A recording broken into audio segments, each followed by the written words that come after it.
The iPhone 16 Pro Max boasts the largest display ever in an iPhone at 6.9 inches as well as the longest tested battery life of any iPhone yet. We also appreciate the camera upgrades and camera control button, but Apple Intelligence lacks that wow feature for now and the charging speed could use a boost. I have been a Pro Max user for years since the iPhone 11 Pro Max, but after testing the new iPhones, I'm actually torn about the iPhone 16 Pro Max. It has the largest display ever of any iPhone at 6.9 inches. Yes, the thinner bezels help keep the device somewhat compact, but it is still taller, wider and heavier than the iPhone 15 Pro Max, which I thought was the near perfect size and weight for a big screen phone. I have gone from feeling like I cheated the system to feeling slightly cheated. This might be an unpopular opinion, but I think the new Pro Max is a little too big, at least for my hands. It's more of a stretch now to do simple things like scrolling through web pages or TikTok, and once you put a case on your iPhone 16 Pro Max, it's like a mini tank. The good news is that the Pro Max is built to be more durable. In addition to having a titanium band, Apple claims that the improved ceramic shield display on this model is 50% tougher than the last generation. We can't drop these units, but on paper it's encouraging. The iPhone 16 Pro Max comes in 4 colors: titanium white, titanium black, natural titanium and desert titanium. Our iPhone 16 Pro came in the natural, which looks fairly modern, but I preferred the desert color as it pops more. The iPhone 16 Pro and Pro Max displays don't get any upgrades in terms of brightness or refresh rate, but they are still among the best OLED panels on a phone. The only main difference is that the screens can scale down to a minimum of 1 nits, which means you can use your phone in bed without disturbing anyone else and get an even dimmer alarm clock. Otherwise, the new iPhone 16 Pro Max screen is largely the same, allowing the Pixel 9 Pro to surge ahead in terms of brightness. We measured a max of about 1500 nits for the iPhone 16 Pro Max, while the Pixel 9 Pro XL hit more than 2300 nits. Outside in direct sunlight, the iPhone 16 Pro and Pro Max were both dimmer than the Pixel 9 Pro XL, though Google's phone dimmed faster over time in response to the heat. Other than the display size, the biggest design change to the iPhone Pro Max is the addition of the camera control button. This recessed capacitive button on the right side uses haptic to give you feedback and it launches you straight into the camera.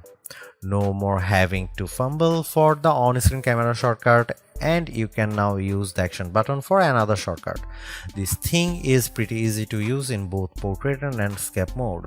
So what can you do with camera control? A lot actually. A quick press snaps a photo and a long press starts recording a video, but I'm not a fan of the fact that the video stops when you take your finger off the button. You can also slide your finger across the button to zoom in and out, which is pretty smooth. Not as smooth is the double soft press, which launches a sub-menu of various options, from tweaking the depth and exposure to toggling between multiple photographic styles. Camera control works well, but applying just the right amount of pressure and remembering what a single press and double press do takes practice. I also wouldn't recommend taking macro shots with the camera control, as it shook the camera when I got super close to a subject. The iPhone 16 Pro Max gets a bunch of camera upgrades, starting with a new 48 megapixel fusion camera for the main shooter that's designed to read data faster. The result should be zero shutter lag and faster focus. I took some shots of people passing by on scooters and moving taxis at the same time on the iPhone 16 Pro Max and iPhone 15 Pro Max, and the new iPhone was indeed faster. The results were not necessarily sharper though, as you can see in this side-by-side comparison. Here are some camera samples of iPhone 16 Pro Max.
The iPhone 16 Pro Max is indeed an iterative upgrade, and maybe it wouldn't feel that way if Apple Intelligence was available today along with all the promised features.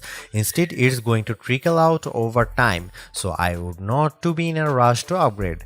Having said that, I think that iPhone 16 Pro Max is the best phone money can buy right now if you want the biggest screen and longest battery life. It lags in zoom versus the S24 Ultra, but you get more endurance, better camera quality, and plenty of creative features like photographic styles and audio mix. I actually preferred the AI capabilities of the Pixel 9 Pro XL series with its smarter Gemini Live voice assistant and other features like Add Me for photos and Pixel screenshots. But the Pixel's performance and battery life trail the iPhone 16 Pro Max. For me, the iPhone 16 Pro Max retains its title as the best phone, but it's not because of Apple Intelligence.